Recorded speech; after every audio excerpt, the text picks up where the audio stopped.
It's game day, baby. Finally, game day. It's been 249 days since Texas last played a college football game, and it's finally here. We made it through what felt like one of the longest off seasons ever. My voice is already gone, apparently. Haven't even kicked off yet. We're still 5 hours and change away from kickoff, and I already can't speak. But the excitement is there, guys. Texas football is back, and it is a beautiful thing. Once again, 249 days since the Alamo Bowl victory over Colorado. The Steve Sarkisian era officially gets going this afternoon at DKR Texas Memorial Stadium, and we are live. Hope everyone had a great Friday night. Hope everyone's having a great start to their Saturday. Hope everyone is as amped up for game day as I am. I'm sure some of y'all are already at DKR tailgating. I'm sure some of y'all have been there since last night. The Sark era beginning today. I cannot wait. And a big-time matchup coming to DKR this afternoon, Texas and Louisiana, 3:30 kickoff. The game will be televised nationally on Fox. And guys, I just mentioned it, 249 days since Texas last played a game. We've waited so long, this COVID-filled offseason, and our reward is Tim Brando and Spencer Tillman on the call this afternoon. That one hurts. I guess we can't complain too much because we're getting to watch Texas football, and that's awesome. But one of my least favorite crews, I think one of the least popular television crews in all of college football, will be on the call for this Texas game today. Have your remote handy so you can quickly tap that mute button if Brando does Brando things. But that's okay. We're being positive today. Texas football is here, and it is a beautiful thing. So I'll take any questions, any comments, whatever y'all want to talk about today. We could talk Texas. We could talk some of the other college football games. It's an incredible slate of college football. About 5 ranked versus ranked matchups to open up the 2021 college football season. Of course, Texas-Louisiana, one of those 5. But just a tremendous day of college football action. We had some good games on Thursday night. We had some decent games last night. If you guys will indulge me for a second, if I may, rock chalk. How about the Kansas Jayhawks winning a football game for the first time in more than 650 days? Lance Leipold undefeated. Kansas, the best team in college football right now. That's a fact. At least they're tied with a bunch of other teams. But how about KU winning a football game and then rushing the field after beating an FCS team?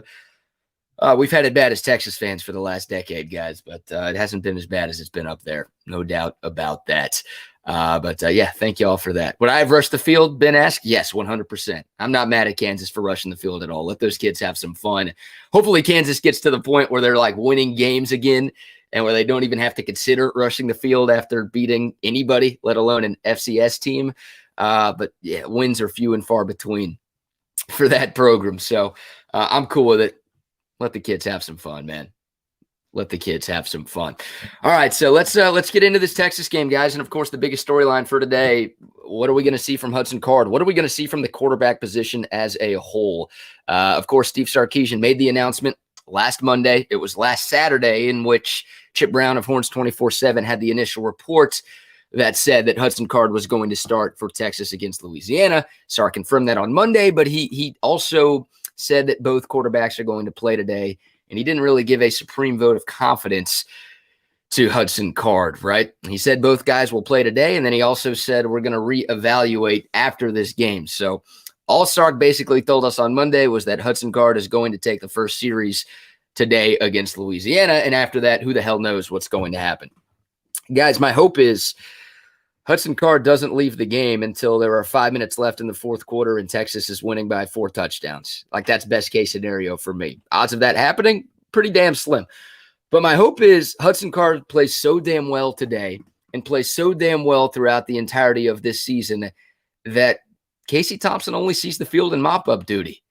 I would have said the same thing if Casey Thompson was named the starting quarterback, right? Don't view that as a slight at Casey at all. I just wanted whoever won this job to be the guy all season long. That's best case scenario. Now, odds are you're going to need Casey Thompson at some point. Hopefully, Hudson Card stays healthy, but we've seen it here. We see it everywhere in college football. Injuries happen. It's very rare, especially in Austin, where a quarterback starts and finishes the entirety of a 12-game season. So you like that Casey Thompson's still here. You hope that he stays here throughout the entire season. You don't want him to enter the portal because then you've got a true freshman in Charles Wright as your backup quarterback, and you do not want to be one play away from having to rely on a true freshman at the most important position in the sport. But my hope is Hudson Card plays so damn well early on today that Sark has no choice but to leave him in. Like, I hope the decision's easy for Steve Sarkisian to leave Hudson Card in. I hope he plays well. I hope Texas scores on its opening couple of possessions, and we just don't see Casey Thompson at all today. That's the best case scenario. Now, odds of that happening, once again, probably pretty slim. Louisiana's a damn good football team. They've got, I think, 10 starters back from what was a pretty good defense last year. I think everybody and their mother knows how good Louisiana was last year. Everybody's heard about how good this team has been the last couple of years. Everybody saw what they did in Ames, Iowa to open up the 2020 season, right? Not only did they beat Iowa State on the road, they destroyed Iowa State on the road in the one Big 12 non-con game last year. So I don't think Louisiana's catching Texas by surprise today. I don't think Louisiana's catching anybody by surprise anymore. They've been one of the best teams in college football over the last 2 years. Yes, they play in the Fun Belt, but they've beaten some good teams over their 2-year run.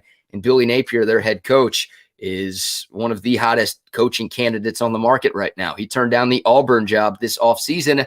I don't know the last time a Fun Belt coach turned down a gig in the SEC West, but Billy Napier clearly is confident in this team coming back, and he clearly feels like his team has a chance to win this game today.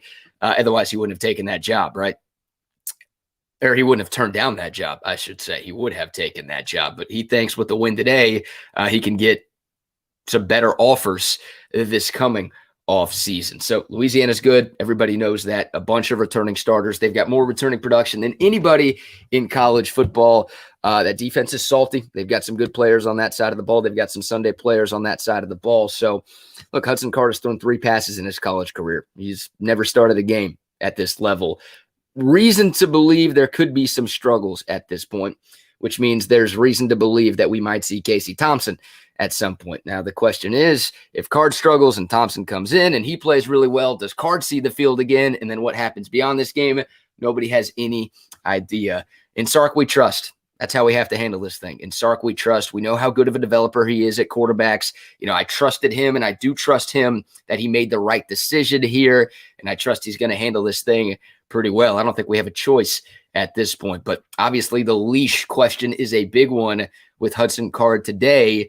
You know, how many series before Sark considers making the move, right? Like if Hudson Card has 2 offensive possessions and Texas turns the ball over twice, does Casey Thompson see the 3rd series? Does Card get a quarter? Does Card get a half? What does this thing look like? We're all in wait-and-see mode today. I don't love the idea of going into a game thinking you're going to play 2 quarterbacks, right? This is not a Shane Buechele, Tyrone Swoop situation where it's like you've got a specific package or 2 for the second stringer. Sark made it sound like Casey Thompson's going to play and he's going to start some series and end some series for Texas today. But the hope is, look, the hope is Card plays well. Once again, the other hope is Bijan runs the ball effectively well. And that will take some pressure off of Hudson Card or Casey Thompson, whoever's playing quarterback. If Bijan does what Bijan did last year and can average 8 yards a carry and 9 yards a touch, then it's not going to matter too much what type of production you get from the quarterback position because you're just going to feed 5 for all 4 quarters today, which is what I would love to see. Hashtag feed 5. I've been preaching that for a long, long time on this channel. Was preaching that when I was doing radio in Austin. Bijan's your best player. Don't pull a Tom Herman, please. I don't want any Tom Herman PTSD today, okay? I don't want to be yelling at my TV screen. I don't want to be listening to the Texas postgame show on the horn, hearing about how Bijan Robinson did not get enough touches. We went through that enough last year. I don't want to go through that at all this year. I don't think that's going to happen with Steve Sarkisian. He worked the hell out of Najee Harris the last couple of years at Alabama. You know, is Bijan as good as Najee Harris right now? No, but damn it, he's close, and the potential is obviously there for Bijan. And Alabama had some really good running backs behind Najee Harris the last couple of years, and Najee still got his touches. You know, by the way, they had a Heisman finalist at quarterback, the Heisman winner at wide receiver, and talent all over the field. And Sark still made it a point of emphasis to give his running back the ball, not only in the run game, but also in the passing game as well. I don't think we're going to be complaining too much about how many snaps Bijan gets and about how many touches Bijan gets. But the beauty of this backfield is, well, you've got Rojo and you've got Keelan Robinson too. So you've got some depth there. You've got guys who could spell Bijan if he needs it. You also have guys who can be on the field at the same time as Bijan Robinson. Please, for the love of whoever you love, can we see two running backs on the field often? I don't want that to be a wrinkle. I want that to be a staple in this offense because that's your deepest position on offense, the running back. I want to see Bijan and Rojo on the field at the same time. I want to see Keelan and Bijan on the field at the same time. Keelan and Rojo on the field at the same time. Hell, maybe Jonathan Brooks gets some run today. Mr. Texas football from Hallettsville High School last year. You've got depth. You've got dudes. Make that position the focal point, the point of emphasis for your offense. I think Sark's going to do that. I hope to God he does that. All right, let's check some of the questions, guys. Whatever y'all have for me. Any comments, any thoughts, score predictions, we'll take them. I've got Texas winning. I'll mention that right off the bat. I do not have Texas covering.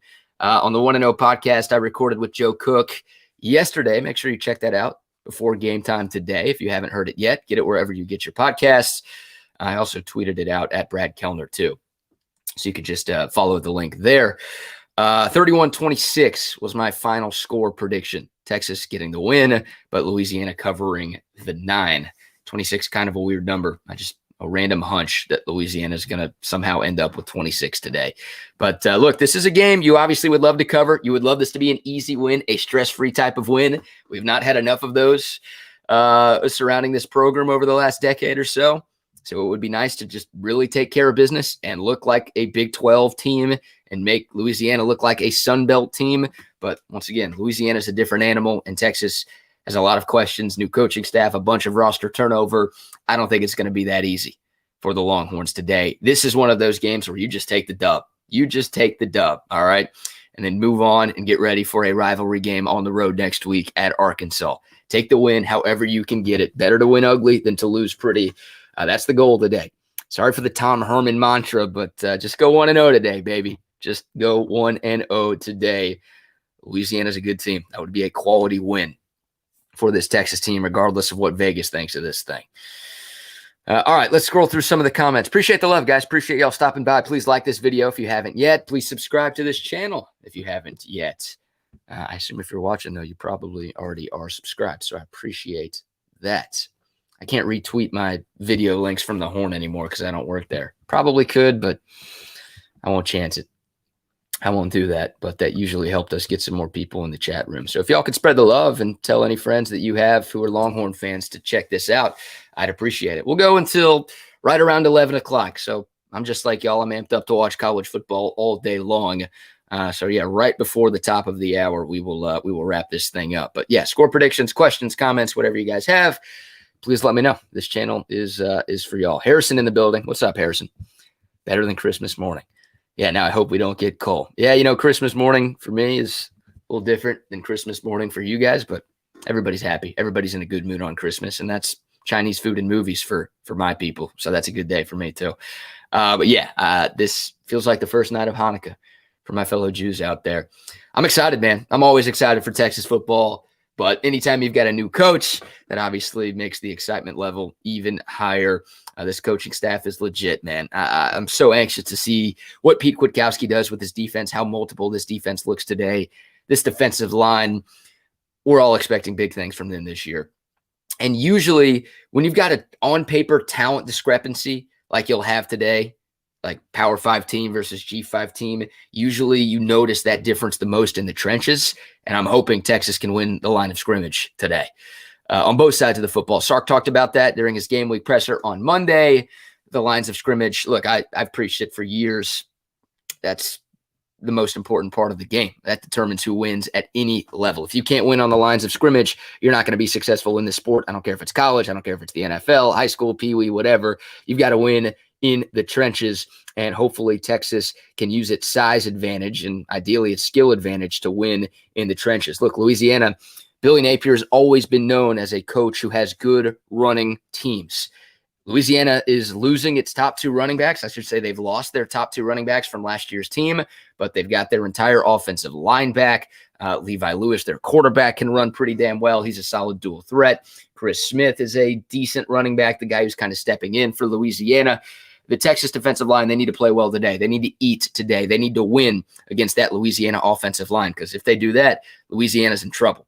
Levi Lewis is a good quarterback, dual threat. I just mentioned he started 28 games for Louisiana, a lot of experience, a lot of winning under his belt, but he's not a guy who can just go out and beat you with his arm. He doesn't have elite arm talent. So if Louisiana can't run the football and Texas is able to contain Levi Lewis's dual threat ability, then the Longhorns are going to be fine, and they could win this game relatively easily today. So that's the number one key. Stop the run for Texas. If you do that, you've got a great chance to be successful today, because that's what Billy Napier's always about. That's what Louisiana's always been about. And yeah, I just don't think Levi Lewis is the type of guy that can beat you with his arm. He's kind of a bus driver, sort of a game type of manager when it comes to his arm for this Louisiana offense. So win in the trenches, win on the defensive line. Can't wait to see how Alfred Collins is used today, right? He's been getting some work on the outside. Of course, Keandre Coburn and Moro Ojimo. We've heard great things about both of them throughout camp. Devondre Sweat is there. You've got depth. You've got talent. You've got some dogs on that defensive line, especially the interior of the defensive line. Let those dogs eat today. Great opportunity to make that happen. Everybody keeps talking about Louisiana's center. Their center is 6 foot 267, and Keandre Coburn's 330 plus. Devondre Sweat's 340 plus. Moro Ojimo's 330. You've got a size advantage up the middle on the line of scrimmage. Win that battle. Win that battle. Would love to see that today. But yeah, just curious how multiple this defense looks today under Pete Kwiatkowski. That's what he was known for at Washington. That's one of the reasons why Texas fans are excited about his hire. He just finds a way to develop his talent and get the most out of his talent. He maximizes his talent, no question about that. And look, this is not the most talented Texas defense ever, but on paper, this Texas defense is more talented than just about every defense that Pete Kwiatkowski worked with at Washington. And everybody knows how good Pete Kwiatkowski was at Washington. So that's a reason for optimism right there. Also, year one defensive coordinator. Last year excluded. I think COVID and no spring and a reduced offseason kind of hurt Chris Ash last year as a first-year DC at Texas. But first-year DCs have had a lot of success at Texas, even in this god-awful decade of football that we've been in. Hopefully that trend can't continue for PK, and hopefully we reverse the trend of what happens in year 2 and year 3 with the defensive coordinator. KU is going to beat OU. I mean, that would be awesome, but no. KU barely beat FCS South Dakota last night, so I don't think they're going to be within 40 of Oklahoma. Let's see. Sark needs to get off to a quick start. Too many times Herman coach teams would sleepwalk through the first quarter and have to play catch up the rest of the game. Yeah, absolutely. Would love to get off to a great start today. Once again, I want Hudson Card to play so well where we just don't see Casey Thompson, and that means getting off to a fast start. Would love for that to happen today, and I agree with you. Yeah, Herman coach teams would sleepwalk through the first quarter and have to play a little bit of catch-up. God, I hope the start of the Steve Sarkisian era is better than the start of the Tom Herman era. That was a disaster. I won't even say that the team name that they lost to. It still hurts. We're hoping Sark is Fred Akers, guys. Now we're hoping he's Mac Brown or Dale Royal and can win a national championship, of course. But Fred Akers is the last Texas coach to start better than 1-2 in year one. Now, Mac Brown did it and ended up being a great coach at Texas. So don't close the book on Steve Sarkisian if Texas starts 1-2. But yeah, hopefully Sark can become the first coach since Fred Akers to be better than that. And Texas ain't losing to Rice in week 3. So starting 1-2 this year would mean a loss to Louisiana today and a loss to Arkansas next Saturday. God forbid. That would be a disaster. Oh, my God. I don't even like talking about that. Sorry, guys.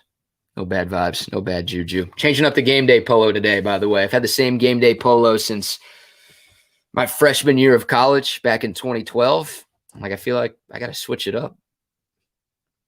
Change the mojo a little bit. Hopefully it changes what happens on the field. It's going to be weird, guys. I'm not doing post-game for the first time in a long time. I actually can watch the game as a fan and drink a ton and not have to worry about being coherent on the radio after the game is over. I'm hoping, and I'm thinking I'm going to do a quick YouTube hit right after the game, before the official UT post-game show starts on the Horn. I'm not going to do anything to hurt Kevin or Trey. I would never. But, yes, it's going to be interesting. It's going to be kind of fun. Hopefully we're drinking in celebration today and not in frustration. There's been way too much of that lately. Ben with a good question. Do you think we see more 12 or 21 personnel today? I want the answer to be 21. I think the likely answer is 12.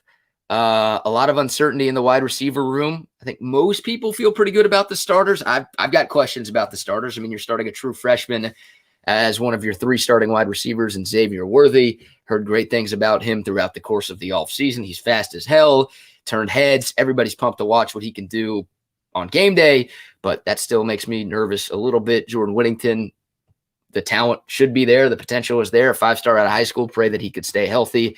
Joshua Moore. Like the wide receiver position, we don't have to rehash that right now. It wasn't good last year. It wasn't good at all last year. So because of that, I think we might see some 12 personnel and 2 tight ends on the field more often than not. And once again, the running game is the focal point of this offense. So extra blockers for Bijan and Rojo. I think probably the answer to that is 12. I would love to see more 21 personnel because I'm not thrilled with the tight ends that are on this roster right now. And I am thrilled with the running backs that are on this roster right now. So hopefully we see both. Hopefully it's more 21 personnel. But I think the safe answer, the Vegas favorite, is probably 12 personnel right there. All right. Got a few more minutes, guys. Let me know what's on y'all's minds.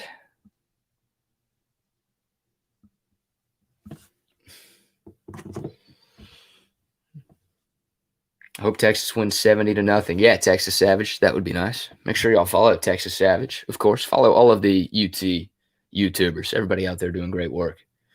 Fun to watch. Texas Platinum, Fanatic Perspective, Texas Homer, just to name a few. I know the Orange Bloods guys are doing work with their channel. Those interviews have been fun to watch with some of the players, some of the post-practice reports. Those have been badass. Pretty cool to see. Looking forward to halftime adjustments from Steve Sarkisian. Yeah, that would be nice. How about that? I like this pick, Chad. Deshaun Jameson kick return to the house. I'll take it. How about that? How about opening kickoff of the game? That'd be incredible. That would take some of the pressure off of Hudson Card and Steve Sarkisian. Shoot, that'd be an incredible way to open up the season. Would love that. I hope you're right. I like that hunch. All right, what else? What else do I want to talk about, guys? Linebacker position. I'm also curious how those guys look. I think a lot of people, including myself, were surprised to see Luke Brockermeyer, the walk-on, as one of the starters on the depth chart. Now, Texas listed 12 starters on defense, so I think that was a little weird. I don't know if I've ever seen that before, but I think that kind of speaks to the versatility you can expect from Pete Kwiatkowski and this defense. Look, nickel is based in today's college football, so I don't know how many times Texas will have 3 linebackers on the field, but who knows? If it's some 2-4-5 looks, then you will get more than 2 linebackers on the field from Texas today. So how much does Luke Brockermeyer play, and what can he do? I mean, any linebacker not named DeMarvion Overshone, I'm anxious to see what they're going to bring to the table, because outside of Agent Zero, the armed bandit, I don't have a lot of reason to be confident. I really don't. Just haven't seen it from these cats. Also, the transfers, what type of impact do they have? I think we all saw Ray Thornton ball out in the spring. We've continued to hear good things about him throughout fall camp. Ovia Gofu is a starter today. He apparently had a phenomenal fall camp. Ben Davis coming in from Alabama, reportedly been kind of a team leader for Texas, even though he's only been here for the course of one off season. So what type of impact do those transfers make? Texas obviously bolstering up the linebacking crew through the transfer portal this off season. Most of those guys are coming from big-time programs. Alabama, LSU, Notre Dame. Feels like there's, reasons to believe that those guys have potential. If you're recruited to play at any of those schools, there's something there. Hopefully PK can unlock that potential and get the most out of those guys, and we can see those guys making some plays throughout the course of the 2021 season. Keys to the game, though, once again, stop the run. Establish your own running game. Let Bijan eat. Feed 5, #feed 5. Don't turn the ball over like that.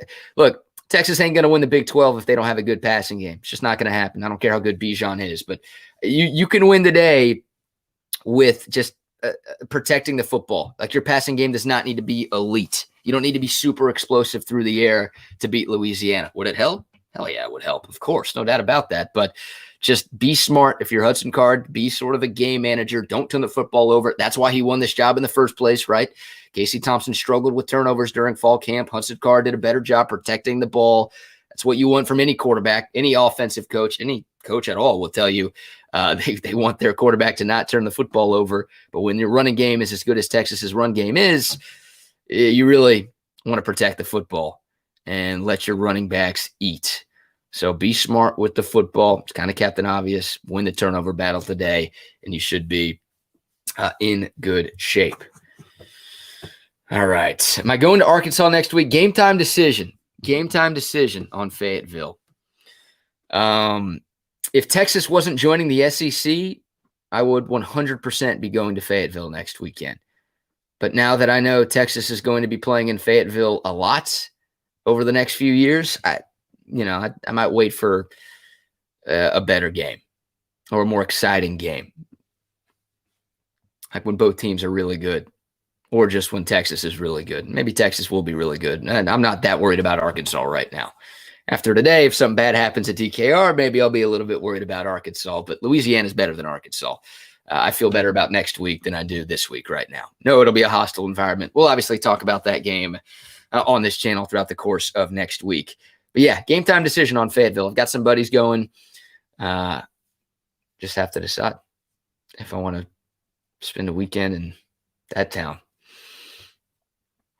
Yeah, let me know what the stadium looks like, guys. I mean, I'm sure I've already seen some pictures on social media. I'm sure I'll see a bunch throughout the course of the day. Hate that I'm not going to be there, but it looks awesome, man. Looks badass. I was there a month and a half ago, right as they were finishing up the south end zone. It's now completely finished. It's awesome. The scoreboard is so beautiful. I didn't think they'd ever be able to one-up Godzillatron. Like, when that thing was installed, I thought it was like the greatest thing ever. And the new one is better. It's bigger. It's brighter. It's awesome. Hopefully the sound system is a little bit better there than it has been in the past too. I think they worked on that, but it's awesome just to have a full house at DKR, man. Can't wait. It's been great watching any college football the last couple of days because it's college football, but the pageantry is back. The fans, the bands, the cheerleaders, all of the things that make college football great, all of the things that separate it from any other sport in the world are back, and it's awesome. It really is. It really, really is. Score prediction 31-26. Good, guys. Y'all let me know your score predictions in the comments. Would love to hear y'all's thoughts. Does Texas cover today? Are you betting on this game today? Let me know. I want to hear from y'all. I feel like most people I've seen are picking Texas to win. Some people are calling the upset. And once again, Louisiana's a good team, guys. They're experienced as hell. And not only are they experienced, but they're experienced winners. Like, it's one thing to just have a bunch of guys coming back, but the guys aren't that good and they're not used to winning. Louisiana's 21-4 over the last 2 years. They won double-digit games in each of the last 2 seasons. They won a game on the road against a Big 12 team last year. They're not going to be fazed. Not going to be nervous by this atmosphere today. Now, the hurricane thing is an interesting element, right? Obviously, thoughts and prayers to everybody in the state of Louisiana. Still a bunch of that state without power. What OU did is pretty cool. I don't know if y'all saw this on game day, but they were playing Tulane. It was supposed to be in New Orleans. Now it's in Norman. Because of the storm, of course, and they actually painted Tulane's logos, the little green wave guy, whatever the hell that thing is. Looks ridiculous, but it's kind of awesome at the same time. They painted a couple of those logos on the field at like the 25-yard line. That was pretty cool for Oklahoma. But yeah, like I don't know where Tulane's mind's going to be today. I don't know where Louisiana's mind's going to be today because, family members and friends have been displaced because of the storm. I can only imagine. I don't want to compare natural disasters or crazy storms or anything like that, but I hearken back to Texas baseball last season, right? They opened up the year with that 3-game series against SEC teams in Arlington, but that was the week after the ice storm that we had, where everybody was without power and water, and Texas couldn't practice at all, and families were without power and water. Like, it was clear Texas wasn't mentally ready for that series in Arlington, and it was a disaster. And then we saw how damn good Texas was the rest of the way. Like, maybe there's some of that with Louisiana today. I just don't know. That's obviously a tough element, an unforeseen element to this game today. So we'll see. I can't remember what I was talking about before that. Oh, yeah, experienced winners. That's what Louisiana is. They're not going to be faced. Coming into this one. 34-17 Horns. What's up, Des? Appreciate you stopping by, man. I like that pick. Hope you're right. I wouldn't mind doubling up the Cajuns today. 42-20 Horns. I don't think our defense gives up more than 20. Hijab, I assume that's Bijan. That's a hilarious autocorrect. But I'll take 120 and 2 touchdowns today. Be fantastic. Be a great start. Read my comment, please. Okay, just did. Thanks, Texas Savage. I got you. All right. What else? We got a couple of minutes left, guys. Any more questions? Any more comments? Anything that I have not hit? Dicker the kicker is going to be Dicker the punter today. It's kind of cool. He did pretty well when Buchevsky got hurt last year. In a perfect world, my kicker just focuses on kicking. Hopefully the punting element does not impact Dicker's kicking. Starting left tackle on Louisiana is out. That's confirmed. I heard rumors about that earlier this week. That would obviously help Texas a lot. That's another advantage for this Texas defensive line, which is the strength of this football team. Yeah, stadium will get loud for sure. I mean, the Iowa State win last year for Louisiana was, I can't remember if Iowa State had any fans there, but it obviously wasn't 100K. Like, they can't even fit 100K at Jack Trice, but it obviously wasn't a full house. So yeah, it's different for sure. It's absolutely different. That's advantage Texas for sure. Hopefully this is a loud crowd at DKR today, and hopefully they make an impact. They should. Upset of the day. That was your comment. You didn't want me to read your comment that said, read my comment, please. You wanted me to read the upset of the day comment. I got you. Let me scroll through the games here, see what we're working with. I mean, Indiana at Iowa is intriguing. Is UCLA over LSU an upset? LSU's only a 2.5-point favorite. I'm scared to bet on Chip Kelly. I feel like a lot of people are putting too much stock into a blowout win over Hawaii. Todd Graham sucks as a coach. He's at Hawaii. So I don't know how much that game means. But if that counts as an upset, I do like UCLA in that one today. Scrolling through the list to see if there's anything else there. Houston's now favored against Texas Tech. Did something happen? I work in Houston. I should know that. Tech was like a 6.5-point favorite 3 weeks ago. Now apparently Houston's a 2.5-point favorite. Did Tyler Shuck get hurt? What the hell happened? Why is that a thing? That game's at NRG. Should be a fun one tonight at 6 o'clock. Not going to the game today, Will. I'll be up for a game or two this year, but I'm in Houston right now. Still down here. Got the AV consultation set up, though. They came down and hooked me up. I'll tweet out a picture a little bit later today, but we've got the 4 TVs, baby. They're ready to roll, and I've got like 2 minutes left, so I can go watch these 11 a.m. kickoffs. Can't freaking wait. Will I be live during the game? No, probably not during the game, but I will do something post-game. I'll be tweeting, of course, during the game, but probably no live commentary during, just a little post-game reaction right after the clock hits 0. All right, guys. I think that's going to do it for today's video. Game Day pick Texas. I got it on behind me. I don't have the sound on now. Did everybody on Game Day pick Texas? Who's the guest picker today? Kane?